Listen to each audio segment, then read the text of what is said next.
It's a challenge to help investors see the value potential in a tech play by a local events photo booth company.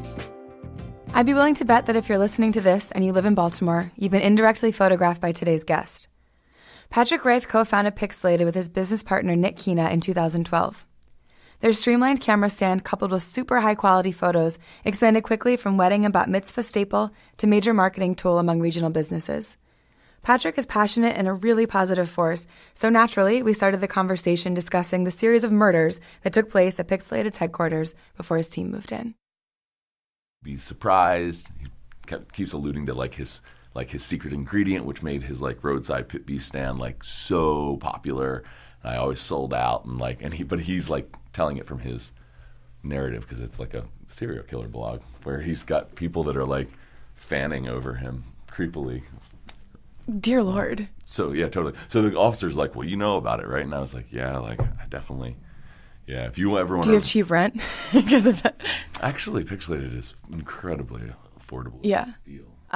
So I think people might be surprised to know you guys are in Lansdowne because you're... Morrill Park. Sorry. But it's like Halethorpe, Lansdowne, Morrill Park. Totally, but I feel like it's your job. I live in Hamilton and not Lauraville. And if, you're I live in Hamilton, Lauraville, people are like, well, I live in Lauraville.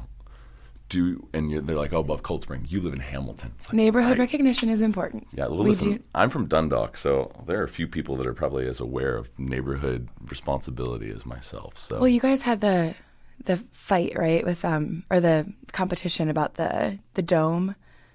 Oh, the ownership with of Essex? it. That was more like something that I feel like the rest of the Beltway foisted upon Dundalk and Essex to battle it out themselves.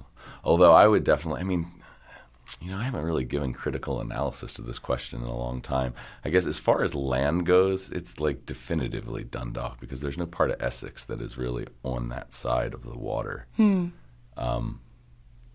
But it's out there. It's on the outskirts. Okay. But, yeah. All right. Well, you would know. Some people might call it North Point. So you're from Dundalk originally? I'm from Dundalk, yeah. I grew up in a neighborhood called St. Helena, which is between Old Dundalk and the Marine Terminal. So just a block and a half off of the Marine Terminal. So that's got a big warm spot in my heart just because it was always at the end of my street, I guess. Mm-hmm. Yeah. You are accentless, however, which do you... I blame it on phonics, on Catholic school, speaking of coming full circle. So I went to Sacred Heart of Mary.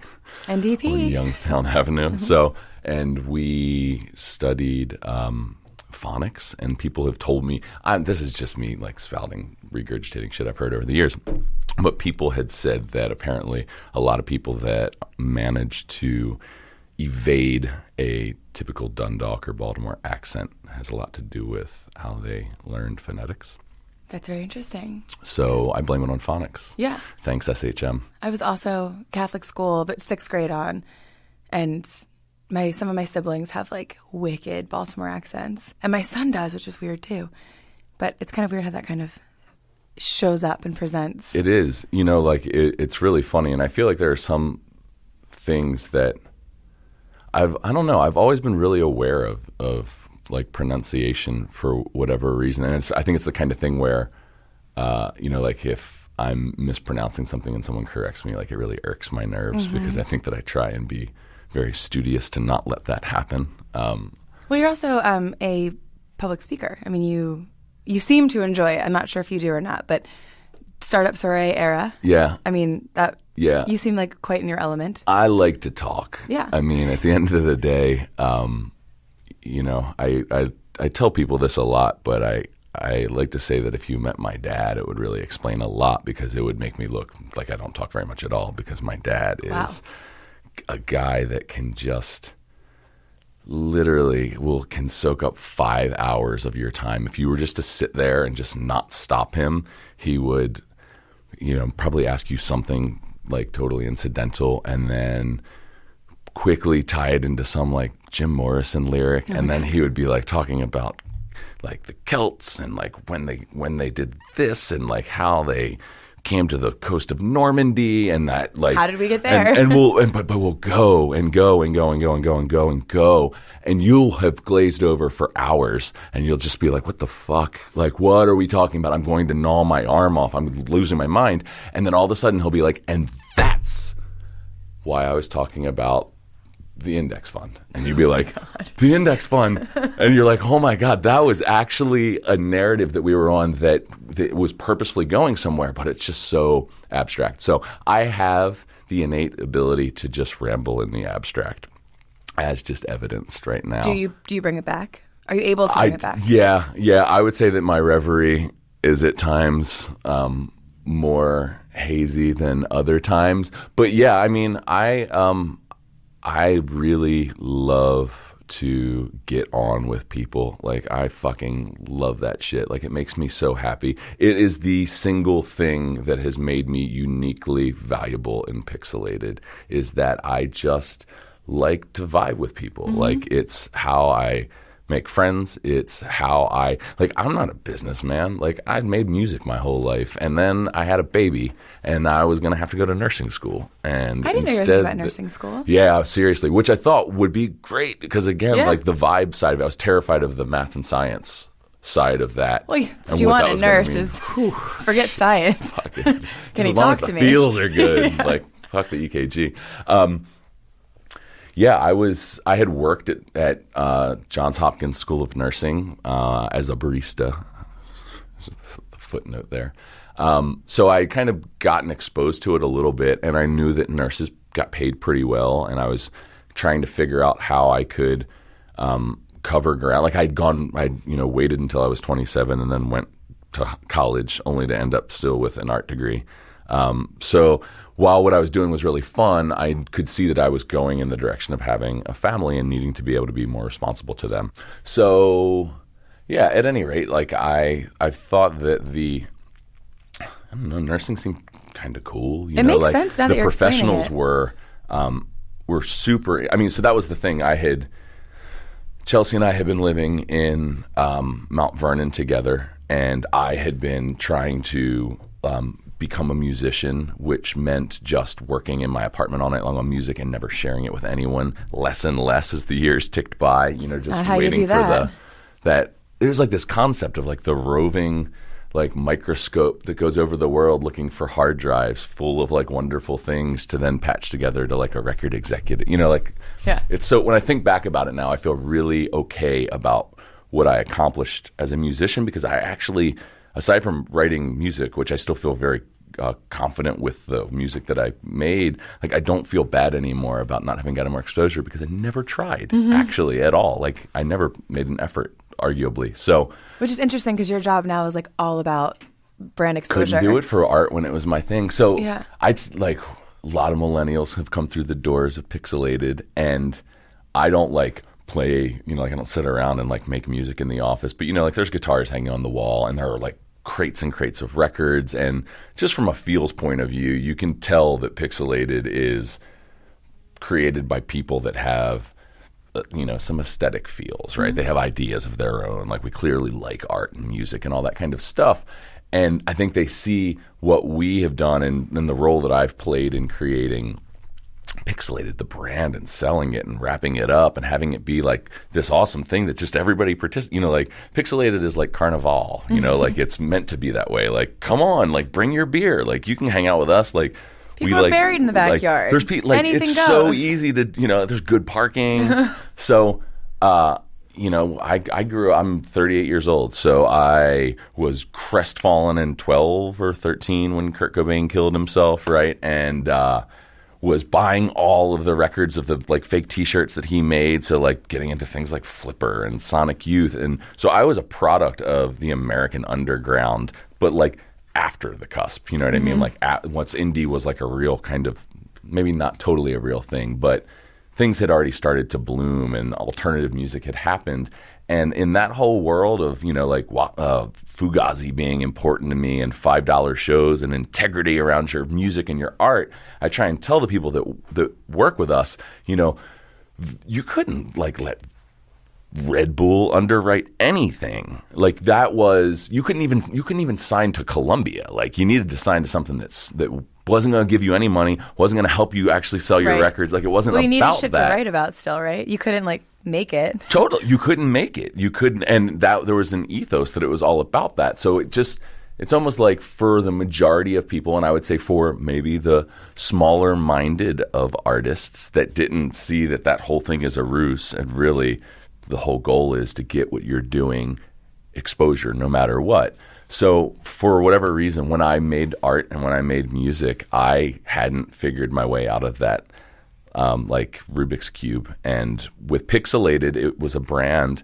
And while it was mine, the whole purpose of it was for it to make money. Like it was about making a business. And there was a lot of other goals and purposes with it, but it wasn't a dirty word anymore. And then I realized that if I could just do this extension of my personality where I could just kind of come in and be copacetic with people and, you know, try and be a part of what they were doing and hope that they might want to hear a little bit about what we were doing. And then that worked. And I was like, well, this is awesome because this feels very natural to me and it doesn't feel like I'm betraying anything. So I haven't made any music or any art to speak of in 7 years. Wow. Since I started Pixelated. And that's because it has always just felt like the next project. So by the time I was done, right when I was starting Pixelated, the last works that I was making were big, immersive. If I was working with music, I was working with sound, and it was very sculptural and it was conceptual. And if I was working with art, I was doing these big pieces that were very multimedia. So this was it turned into the most extreme version of that, right? So like I try and tell some of the graphic designers that come and work for us and anyone that, you know, if you don't think that there is art in building a website that in one side tempts the sirens of Google crawlers and gets them to do and report back on you the way that you want them to, while simultaneously offers an experience to human beings who come and through the colors and the messaging and the feel and tonality of your website, you get them to do something that you want them to do. If you can't see the art in that, like you really need to go back and look at it because it's artful at the very, very least. So for me, like Pixelated has just felt like this continuation, and that's the same way that Startup Soiree felt to me as well. Was this whole community thing and this whole, you know, Nick and I both have always identified with the underdog. And that is built at the very core of everything that we've always done. But I think the thing that happened with Pixelated was that we found the strength in one another that we were each lacking individually to persevere and finally take that mission statement of the underdog and make it populous in a way. And to draw enough power off of one another that in the moments of like backdraft, we could keep pushing through. And it allowed us to take that agenda and make it what we knew it could always be. But, you know, like sometimes in dark moments, you lose your confidence, right? And if you're by yourself, it's easy to have it roll back on you. This feels like a little metaphorical for Baltimore. I think absolutely. I mean, there's such an underdog mentality here. But I think the reason that we do well is because everybody jibes. I mean, like everybody jibes. Yeah, jives. Yeah. Yeah, with a V. Jives. Victor. Yeah.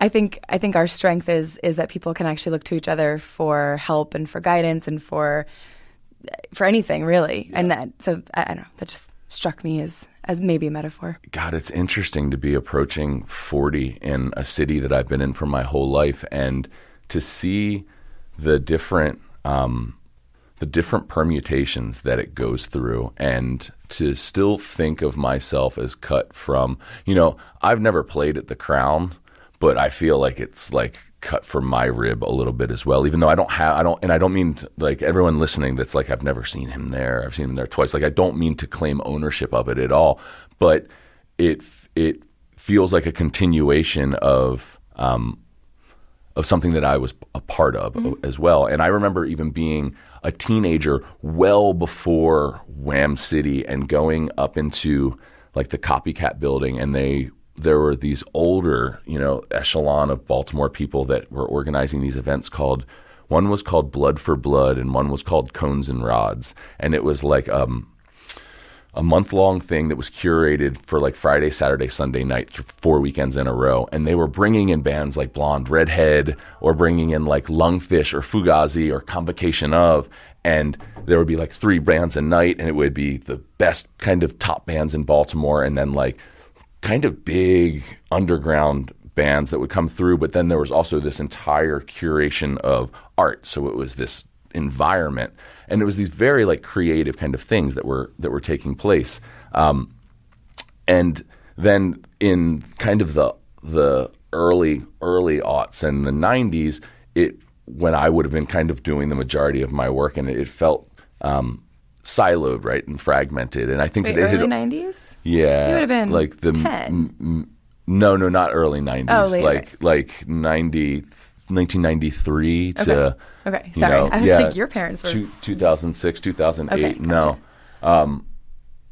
So, whatever, I'm sorry. Coming all the way through it, I remember watching all of kind of the big activation of the entire warehouse scene, right? When H&H was just crushing it, and there was multiple floors going on, and Howard Street had all of those like different spaces that were opening up, and there was all that kind of pretentiousness that was happening around it, and it hit its kind of fulcrum, and then it broke back down, and that's where the crown kind of happened underneath of it all, right? We And there's moved others here in 2006, so that would have been that sort of pivotal year, because I remember going to H&H. I remember going to Copycat and not realizing it was apartments. Oh, yeah. And I'd be like, we saw MIA there one night. Uh-huh. And we're like raging and and I was like, wait, I'm in someone's apartment? Yep. And there's a bed? Yes. Totally. It's totally crazy. Totally crazy, Yeah. right? So then, that stuff kind of waned, and there was like the post that period of time, and that's where the crown really came to be like so important and so central.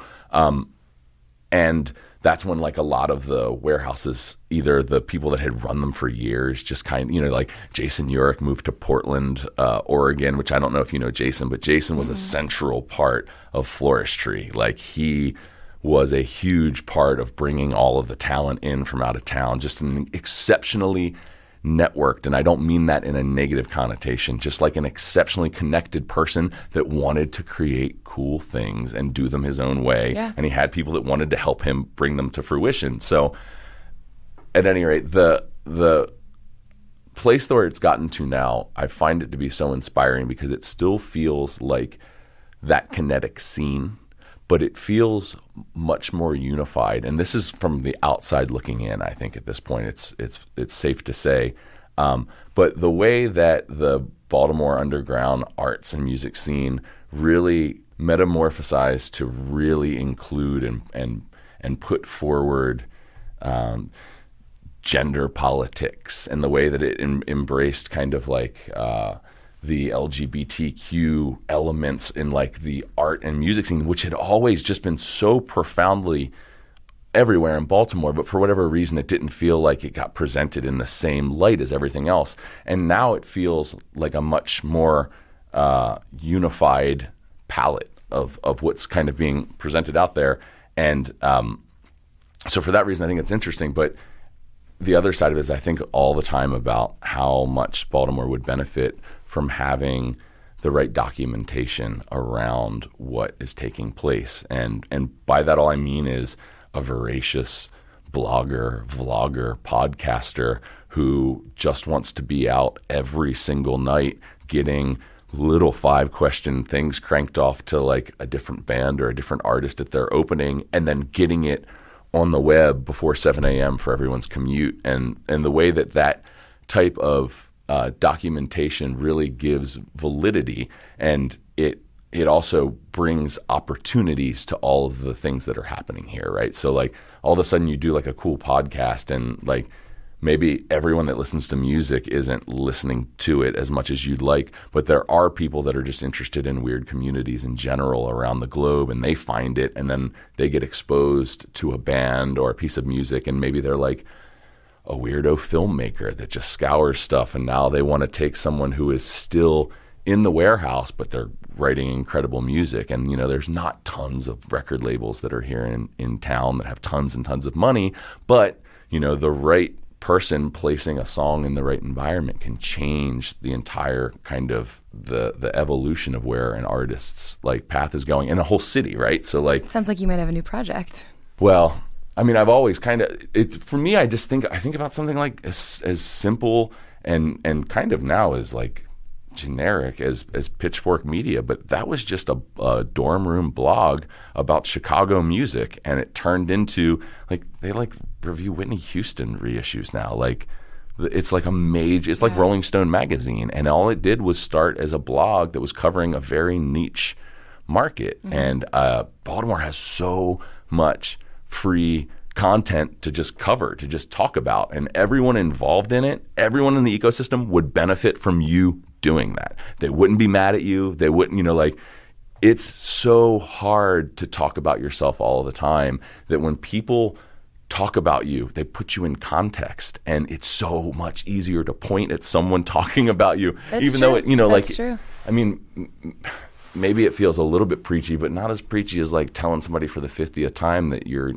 new song or your idea is awesome. Like, I mean, someone else saying it is absolutely crucial. Yeah. I mean, you need to, so everybody has like book reviews or on their jackets, there's, like we're like or blurbs, not book reviews. Write software, right? Okay. Like we've built a company, events, like a local underdog loved events company. Yeah, let's talk about this, because you guys it started off pixelated, and now you're more like tech company than photo booth company. Right. But how do we not cut off that awesome like history of what we are? So no, don't cut it off. I'm just saying it's an evolution. Right. Mm-hmm. So I guess what I mean to say is like we hope that we handle our evolution with grace and not lose where we came from in the process of doing it.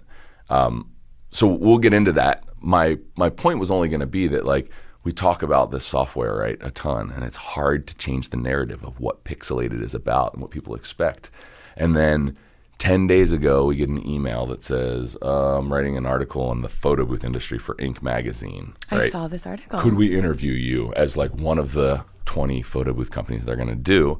So Nick did the interview, did a wonderfully thorough job, I have no doubt. I did not know that his last name was pronounced Kina. Yeah. Why do they? Yeah. Okay. Like Chianti is what if he were here right now, he would say like Chianti. I've always said China, and I feel like I've been offensive to him. So Nick, I apologize. You should probably apologize.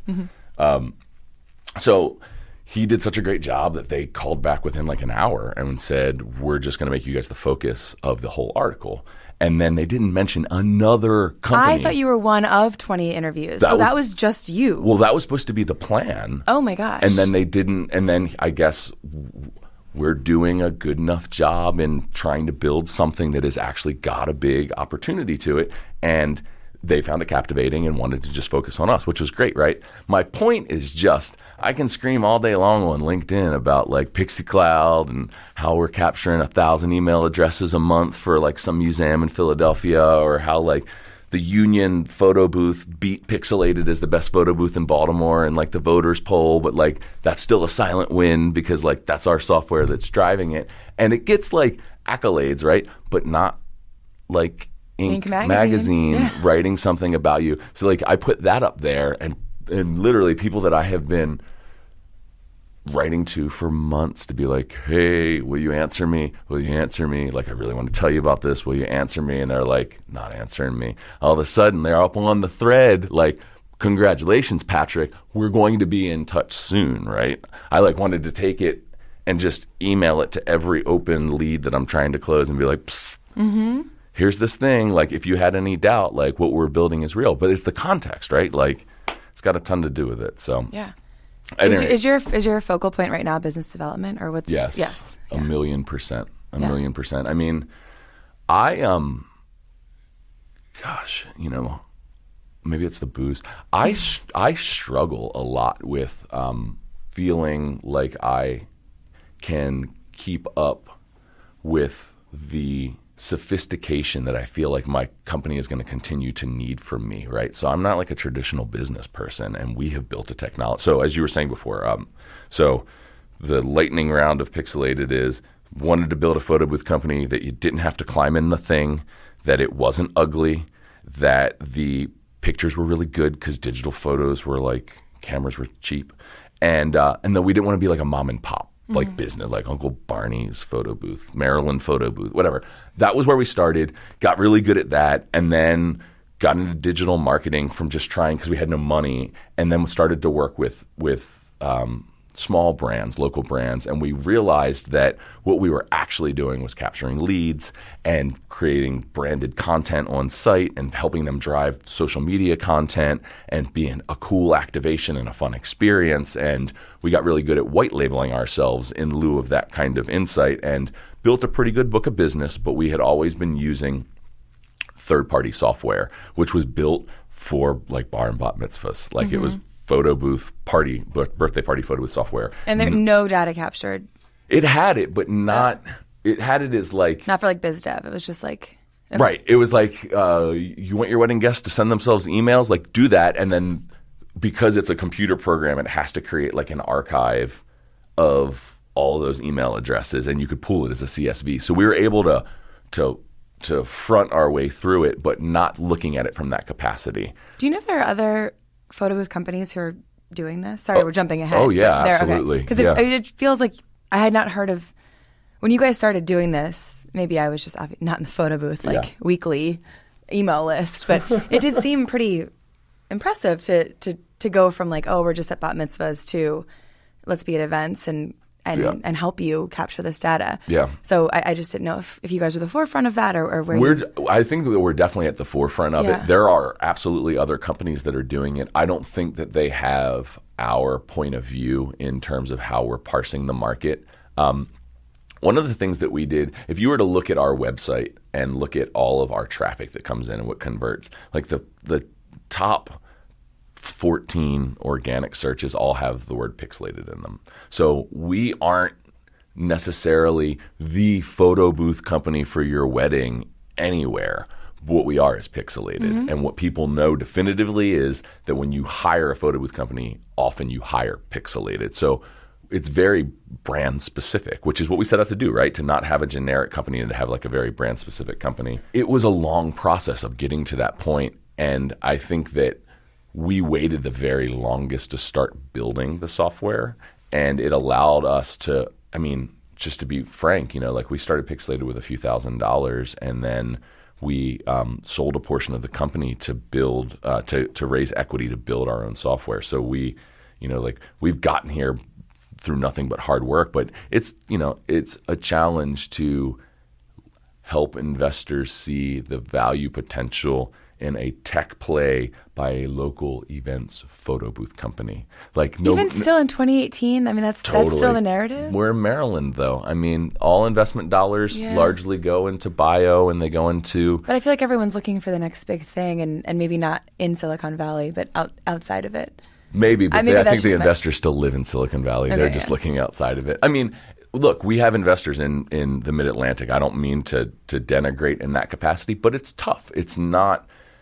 I think that we're Pixelated based in Austin or based in Los Angeles or based in Colorado or Seattle, quite frankly. I think that it would be a lot easier for us just because they tend to be markets that are more progressive and thinking about that kind of stuff.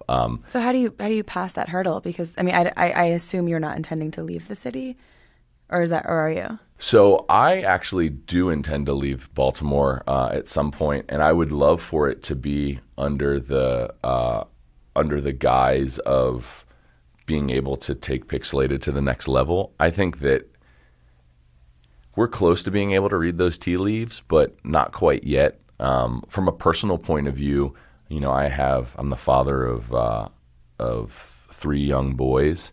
And the husband of a really amazing woman, and so I'm just getting to the evolutions in being a family, and I feel like we're going through the first one. So my oldest is is 7 years old, and my middle is 5, and I have an 18-month-old as well. And we're starting to get to this place where I can see the first turn of who we're going to be as a unit. And we opt outside, not to be a hashtag, but we, if we are going to go and do something on the weekend, it's probably hike. And if it were up to Chelsea and I, we would probably hike every single day. So that's something that is becoming very much a part of us, and we want to see and experience. There's so many national parks that we want to see together, and we haven't seen them yet, so now we don't want to leave anyone out. We want to do it as a unit. And in that regard, like the Mid-Atlantic is a hard place to like try and be super outdoorsy for a period of time. So we have the Appalachian Mountains. We do. Come on, and that Patrick. stuff is beautiful. Don't get me wrong.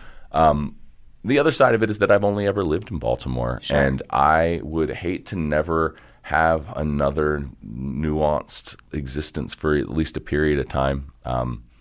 I'll always be from Dundalk, just the same as, look, there's my switch. I was going to say I will always be from Baltimore, just the same as I'm always going to be from Dundalk, but I actually slipped Dundalk in there for the double positive. Well, personal decisions aside, I mean, professionally, Yeah. what would a move do for Pixelated, and what would Baltimore need to do to keep an emerging tech company here? Yeah.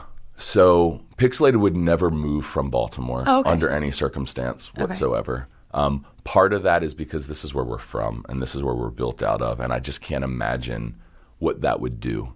For a lot of reasons. I do think that if we left as a company that it would hit, I think it would sting. But I don't think that we would survive if we left. The other thing is that for all intents and purposes, Nick is very settled in Baltimore, and he doesn't foresee leaving. Whereas on a personal point of view, my life is a lot more free to do what I want. I lost my mom a few years ago, and my dad, in her absence, tends to travel a lot anyway. And my brother lives in San Francisco, and he spends a lot of time out there. And my sister's in Bel Air, but she's cool. She gets it. And then I'm not super close with my extended family, so I don't have a lot tying me here. And Chelsea's family is just,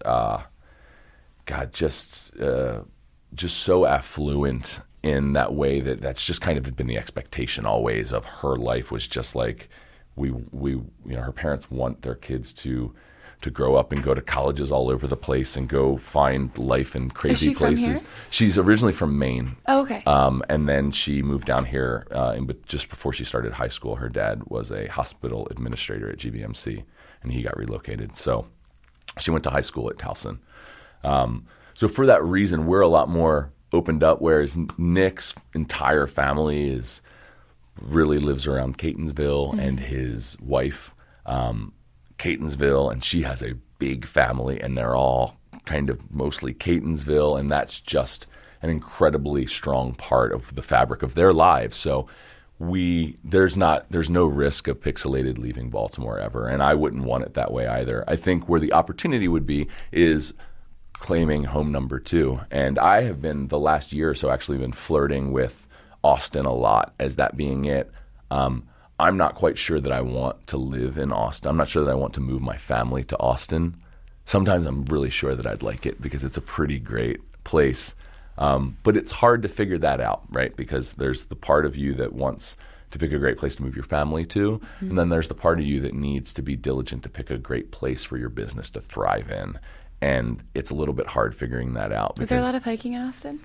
I don't think there's any, but there's You trails, and did mention that was a a big point. Yes, Yeah. yes. Well, you can hike on trails. You don't have to hike up a mountain. Okay. Clearly, I'm not a hiker. Yes. We opt inside. We opt like Netflix and like happy hour. That's awesome. That's hilarious. So I don't know. One of the things that I was saying, like to get on this tangent, is that I do worry a lot about my skill set and my capacity to fulfill a role in Pixelated that really continues to benefit it. Because you were asking, is Nick worried? Biz dev. Or No, do you he's feel never that's an worried. internal worry? No, Nick, Nick has all of the spinning plates like in the air. He's so exceptionally organized. Nick is a killer operations guy. I mean, You're that's lucky to have found not each to other. limit him, but man, I could have never done Pixelated without Nick. How do you know way. Nick? No, through Pixelated. I mean, so Well, but you don't. we used to have a third predate- partner. Okay. And so our third partner's wife is Nick's wife's sister. Okay. And is my wife's best friend. Okay. So we know each other through that. Gotcha. But Nick and I had only probably been at a party once or twice together previous to that. We didn't really know each other at all. Actually, he was when the idea got brought to me, I was just kind of like, I really don't know him. Like, I'm not sure why you want to have him involved, to be honest. Was kind of like my general idea. But I also thought they were talking about a different cousin. So like that's a lot of family members. Happened it well, but yeah, I don't think Nick is worried. I'm always like, you have so much on your fucking plate, and I don't feel like I do anything. Like, what should I be doing? And almost always his answer is, you just keep doing what you're doing. Like, you keep doing what you're doing. I just need you to keep doing what you're doing, which is great, but that also feels a little bit catch as catch can at times, where you're like, well, what is it? Well, hold on. While we're at it, what am I doing? Like, all right, which part of whatever I'm doing is working? And can you just like hit me off with that real quick? Because I'm going to write it down, because I'm not sure exactly It's like what I'm imposter doing. syndrome, sort of, would you say? Gosh, it's just all feels and no structure to them at all. I mean, I have, I think that if we're being hyper honest, Which we are, we're drinking. which we are, in front of microphones. I think that there's probably, I think that I probably have a learning disability to something undealt with, but, writing proposals, like doing shit like that, I will literally be like, Go ahead. I've been putting this off for 4 days. I can't do it. And he'll be like, what is it? And I'll be like, it's this, this, this, and this. And I'll be like, there's your 4 line items. And I'll be like, yes, Yeah. like, this is awesome. But I struggle with that kind of stuff. And that's the kind of stuff that, like, he's just exceptionally detail oriented. And he grew up working inside his grandfather and then his father's electrical contracting firm. So he's been looking, his dad's been teaching him profit and loss statements since he was 12. My husband said P&L the other day, and I was like, what are you, right? No idea. Like, oh, naughty, are you? I was an English major. Don't. Yep. You were an art history major, like, Rob. Like, right, what do you know Rob. about P&L? Yeah. But yeah, so I don't know. What we've clearly gotten into the Nick Kina praise section here, but business development feels very mercurial to me. It feels very ambiguous, and I'm not always sure how I do it. But I know that if I have to send, like blanketed emails out, like, I hate myself, and I'm usually not very successful. I know that if I can get face-to-face with someone, I can almost always walk away with a friend. And if I can walk away from with a friend, then no doubt if there is an opportunity to work with us, they're going to do it. And I am going to actually know that person. So then that way, as I am meeting people in life and someone says something to me and that person's like ghost floats up in my mind, and I'm like, we have to talk to, like, I have to introduce you to this person because, and I can really quickly give them all of the anecdotes around why I'm introducing them or why I think they should reach out. And it's always because of very relevant reasons. So I'm good at like retaining all of these cosmic webs that I can see connect people together. And you can't take that outside of Baltimore. That's the problem with that skill set. You can't, but I'm a chameleon like a motherfucker. Yeah. Like, I'm super good at, like, I love, like, I want to, like, be in paint-covered overalls, like, playing the auteur, and then I will put on a suit and be super put together. And I have always loved when I show up somewhere and someone has tried to put me in a box in their mind, and then they see me and they go, and I'm like, and they try to be like, well, I didn't think that you could clean up. And I'm like, I will outdress you every second. Like, just because I'm a total weird, I'm like, the weirdo thing is like that's an outfit too. Mm-hmm. Like, it's all just part of how like we navigate lives. So I think in that regard, part of me is terrified to say like, well, what happens if you go to Los Angeles? The other part of me is like, you just have to just go for it totally and completely. And I'm only discouraging you because it's nice having you here. Yeah, but you guys should do whatever's best for your family. Yeah, well, we'll see. So my friend Kelly had said this thing that's so simple, but I've sort of carried with me, and it's just that everybody has their place. And so when I'm feeling really stressed about what you're saying, like you haven't used the term imposter syndrome, but I do. And I'm thinking, you know, should I be doing this? Am I doing it right? Should I be doing it at all? I look around, I'm like, well, they're not doing it. And if they can, they're not. But I am. And maybe that's my place right now. Maybe that's what I'm meant to be doing. And so I wonder if that's how you feel with this, or if you could allow yourself to feel that way. Yeah. So that, like, you just like added on I think the telling anecdote and definitely the imposter syndrome thing. And I think part of that is just being honest. And part of that is being terrified about who you can become under the need of what your role is at that moment, right? So there are moments where I'm like, I feel like the engine is finely tuned and I understand exactly where I am on the Autobahn and I'm really like in my refined moment. Part of the whole, you know, being a founder thing, right? Like being an entrepreneur. So like I've finally got to a place where I'm super comfortable calling myself an entrepreneur, and I can actually finally trace back all of the threads that make me great at it way into being a kid. Like As I couldn't can Inc. see it. magazine. Yeah, well, but I couldn't see it forever. Like, you know, like particularly next to Nick, because he's got such a traditional, like, you know, like immigrant grandfather, started a big and like grew big companies, and then his dad did the same thing, and like a lot more of that natural side of it. But it took me a lot longer to think about whether it was like wanting a paper route or whether it was making music and wanting to figure out how to like wrap it up and sell it and make it this thing. And then there were other endeavors. You know, there was always this intuition towards like a side hustle or what have you, that was part of me. So like I have that to a degree, but the other part about being like a founder or being like the somebody responsible to an organization is that there is just a constant, that I feel at least, feeling of guilt to need to constantly be covering some base that's not being covered, or maybe you could be doing something better, or like there's never not dirt to be tilled. And that can be a very overwhelming thing, particularly as your business evolves and your business model evolves and what you need to do for it changes.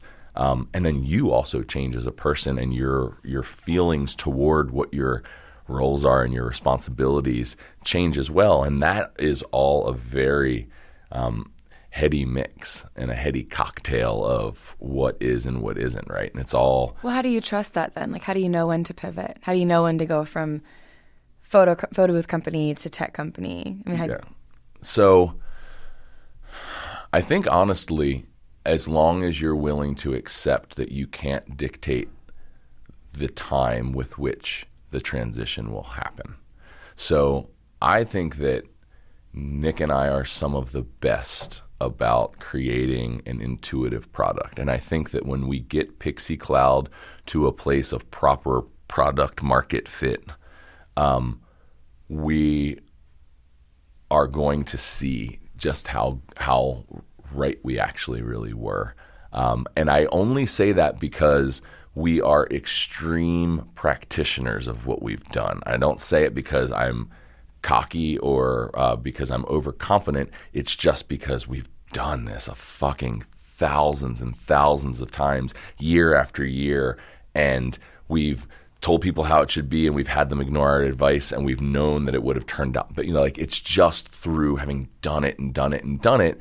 And then the other side is that we're trying to build something from we try to stay and get back to an egoless point of view with regards to what we're building very constantly, because the worst thing that you can do is build something because you think that it's a cool idea. And when instead what we're trying to do is build something because the people that are using it are giving us feedback that we're building in the right direction. So when it comes to that, it's not as challenging. I mean, it'd be great to be able to read the tea leaves more easily and more quickly, but you can't. Like, that's the one thing that I've really learned, is that you just can't but go so fast given whatever the tools are that you have. And, like, even if we had 10 more people, it wouldn't necessarily mean that we could move faster, because it depends who those 10 people are. Are those 10 people smarter than us? Are those 10 people previously qualified with transitioning an events company to a software SaaS company? Are they qualified with taking an events company and creating like a serious marketing platform that is a lead? Like, if I'm getting somebody from like the C-suite of Eventbrite or Cvent, then like we might be talking differently, right? Because they can see what we've done and they have the access points to plug it in. Mm-hmm. If not, I might be slowing myself down by adding people that are. So that is such an evolutionary point, that what I'm coming to realize is just you have to do it at the speed of which the vehicle that you're in, and just try and be as integrity laden as possible every step of the way, and patient, mm-hmm. Which is challenging. And, like, it's challenging from a patient's point of view, but it's also challenging from a myriad of other things. Like when you have investors and you have predicted you've laid out a revenue prediction that is predicated on certain things, and if those things don't come through, or they go left on that turn instead of the right that you thought they were going to take, and it changes things, you have to be ready to figure out. And that could be you're going to run out of money sooner than you intended, or it could be somebody's going to be pissed, or there are all these different machinations that come in. So like the choose your own adventure side mm-hmm. of it is legit, except you can't go back. You can't be like, wait, like I'm not going to go to page 112 because this ended immediately. Instead, I'm going to like go back to page 68 and I'm going to take the second option. Right, right, whatever the case may be. So I don't know if I answered that question, but. Well, this has turned into a little more of like how I built this than Hey Baltimore, but I appreciate that. What is Hey Baltimore? What is? No, I'm joking. I know. But like, what should we be talking about? Hey, Baltimore. We're moving into our like finale of each episode, which is when I ask you questions about things you like to do in the city. Yes. But first, I do have to say, if you could make just like a small critique on Pixelated, if you could make the keyboard bigger on the screen. Which ones? On the ones with staff or the ones on the installed things? Both. Because I tend to be drinking at events of Pixelated. Gotcha. And if they were just a little bit bigger, I probably wouldn't hold up the line as much. So nor would the people in front of me or behind me. We definitely have on our like development chart of features to come. Mm-hmm. We are going to at some point make a custom keyboard. So I will add this to. You call it the Megan keyboard? Yes. Like 2 centimeters, 3 centimeters bigger. Keyboard. Eisen keyboard. Perfect. Instead of QWERTY. I like it. Done. The Mega Board. The Mega Board. Duh. That's even better. Mike, there you go. How did we miss that? The Mega Board. Jesus. Done. Easy. Sort of embarrassed I didn't think of that. Okay. So I ask everybody the same 5 questions, which I have actually not written down, but hopefully memory will. Them. Yeah, we'll see. Do you ask them in the same order? I mean, typically, but all right. We'll just see what we can do. All right. So, and this is all like within Baltimore. Mm-hmm. Favorite place to be outside in Baltimore? Baltimore City. Baltimore City. Well. Herring Run Trail. Okay. Great. I live in Hamilton, Laurelville. And, man, the Herring Run is fucking awesome. Like Lake Montebello, so I'm a runner. I run Lake Montebello a lot, but I also run the Herring Run Trail.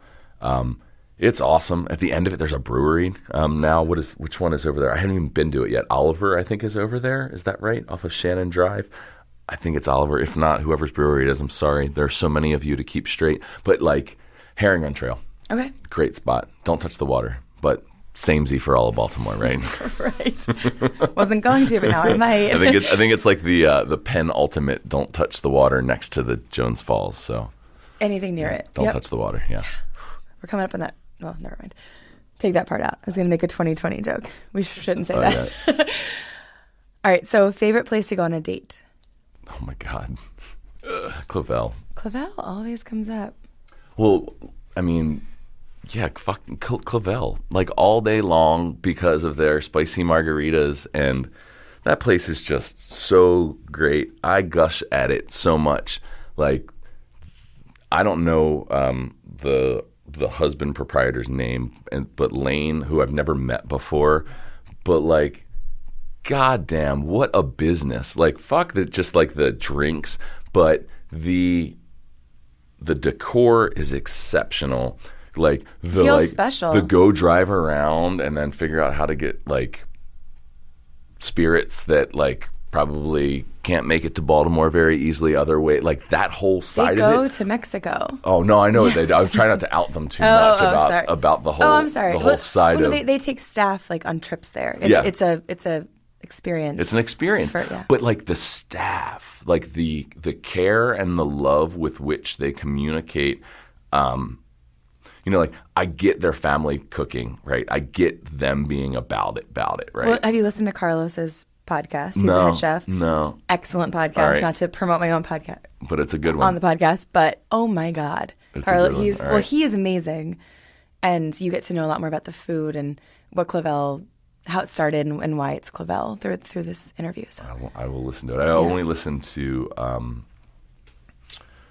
Fitzbaum's, which was wonderful as well because she's an incredible painter and I had no idea that she taught for all those years. So it literally made me think it's so fucked up, but you like get one nugget of information about someone and all of a sudden you're like whole perspective changes a lot, which is not to say that my perspective wasn't good, but it's just I hadn't factored that nugget in. At any rate, I was in there one night and I was watching this like rowdy drunk group of like cougars, I'll just like kind of say it what it is, came in to Clavel and clearly like one of them knew about it and they were all like not city dwellers. Like it was just obvious. And the kitchen was closed and they thought they were coming and getting like late night food. And the one who had clearly brought everyone there was on the hook. And she was kind of also being like a bit shitty. And man, the staff they didn't wrinkle. They didn't wrinkle. And I told him that night, I said, you know what, like you guys are, like your professionalism is just refreshing to sit here and watch. I was like, I own a business. I understand what it is. I understand what it is to be under the wheel of people that are just uncompromising and being really terrible to you and the need to dig into that. And I said, you must have a pretty special boss that is figuring out how to make this whole ecosystem stay so even-keeled and just pleasant for everyone. So, yeah, I mean, what is better than, like, drinks with your boo? Like, hyper-packed tight at the bar. Like, gosh, like... There's that huge ice cubes. You're like, maybe I'm not drinking that much tequila. I totally, definitely am. I am. But it's, like, yeah, without a doubt, Clavel's the best spot for a date in the city. Okay, well, my next one is dinner. Do you want to say Clavel as well, or do you want to push it out a little bit? Man, I mean, I guess if I'm just going to be like super intimate with my life, I would say to Tapas Teatro.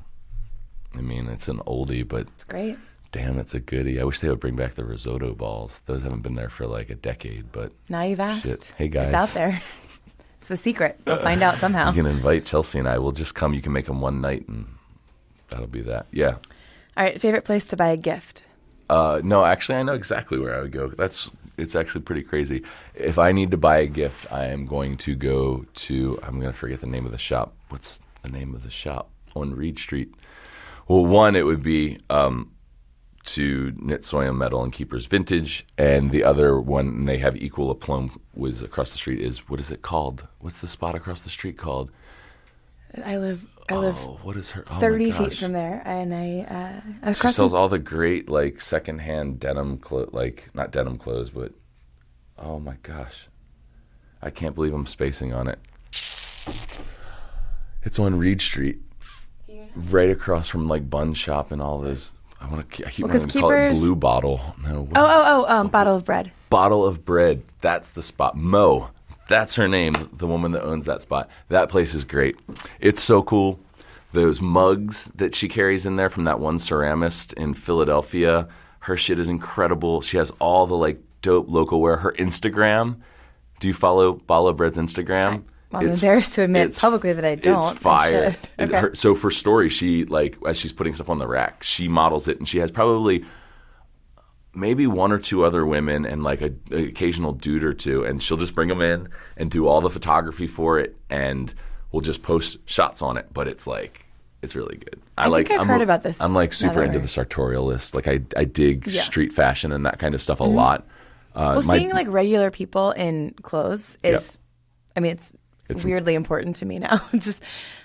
Rent the Runway awesome. Does that, which is obviously it's like massive company, but they allow users to upload photos of themselves in the clothes, and so you can actually be like, I'm this tall and I weigh this much, my body shape is this, and it'll filter the people that say the same, and you can be like, oh, that probably won't look good on me. Yeah, amazing. Yeah, I like fashion a lot. I like clothes a lot, and so Bottle of Bread Keepers Vintage and Soy Knit Metal. Okay. Knit Soy Metal. Knit Soy. I'm sorry, Letta. I always misarrange them. That's wonderful. Yeah. Okay. There's one more, and it is, hold on, favorite place to get a cocktail. A lot of, so I might need to like re-up these because I feel like people say Clavel and it sort of covers 3 of the 5 questions. It does kind of cover 3 of the 5 questions, but I don't know. At the moment, I would say the Bluebird. Sure. That place is pretty awesome. Mm-hmm. Shit. You'd go like storytelling side, like working at Gallery 788 with Eduardo for his like crazy ass events. Like that's where I was hanging out with doing Pixelated. Okay. I mean, that's where I was hanging out with Jason and Aaron. That's where like our relationship was fomented, like from Treason. Oh, no, yeah. And another podcast you have to listen to. Yeah. And come on, Paul Patrick. Eric Rich. Did you know Paul, who did the Brothers? He did like beard oil, and they made Brothers Rich. Oh, yeah, Brothers Rich. Duh. So like met him through there, him and his wife, Caroline. I mean, so many people. There was one specific night that was just fire. And then to come up years later into that weird-ass building already, and there was already the Belgian bar down there, which I thought was cool. I'd never actually drank in it. And then my wife took me to Bluebird, and she was like, oh, it's this new place. And I'm like, where is it? And we go there, and I was like, this is Gallery 788. And we walk in, and it's all this royal blue, and there are windows. Like, it's a beautiful room. And their drinks are awesome. Beautiful. And that like red lentil hummus or yellow lentil hummus that they have is fucking insane. Mm-hmm. So Sunday nights is the night, I believe, where they have like $5 hummus appetizers. Okay. And Sunday. Yeah, Sunday nights at Bluebird is the time to go. Well, what cocktail do you get there? I don't know. It was something with rosemary and gin, but they change it seasonally, I think. Okay. And I don't think I've been there in 2 seasons, so womp womp. Send me a gift certificate. Oh my God. Shameless plug. All right. Well, Patrick Rife, I have to tell you something. Yeah. Rob, because I think Rob met you before I did, and he told me your last name was Rife. Rife. Like Tenerife. What's Tenerife? It's like one of the little islands off of Africa. I think it's Portuguese or Spanish, but it's cool. Tenerife. And I was like, I think it's Rife. And he's like, no, it's Rife. Yeah. So I think I might have called you Patrick Rife and Nick China. That's all right. For a while. My grandmom, for a period, had added a second F, and there's also like a riff on it that is Riffy, but it's Rife. Rife. And there's a whole like town in Kentucky that has like all of the like car dealerships are like Rife Honda, and that's my people. Any relation? Yeah, it's my people. Okay. It's my people. Well, it's like Jenkins, Kentucky. Shout out. Coming for you. Yeah. We'll end this Baltimore podcast on Jenkins, Kentucky. Yep. Thank you, Patrick. Yeah, thanks for having me. It's been fun.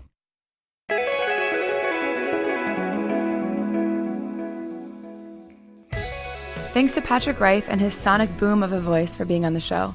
Head to Pixelated, and that's Pixelated with an I-L, not E-L, .com to book your own open-air photo booth or to learn more about what the Pixie Cloud can do for your business. For past Hey Baltimore episodes and all the cool stuff happening downtown, go to our site, godowntownbaltimore.com. Hey Baltimore is produced by Mike Evitz and made possible by Downtown Partnership of Baltimore. Our theme music is Artificial Sin by Super City, and I'm your host, Megan Eisenach. If you want to reach out, email us at heybaltimore@dpob.org. And thanks for listening.